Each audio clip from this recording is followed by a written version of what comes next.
Nagngangalit na apoy ang nadatna ng mga bombero sa Verde, Nevada sa Amerika.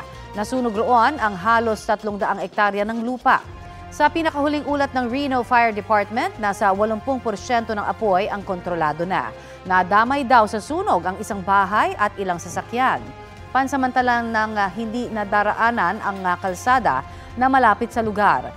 Ayon naman sa pulisya, may inaresto na silang motorista na posibleng may kinalaman sa sunog.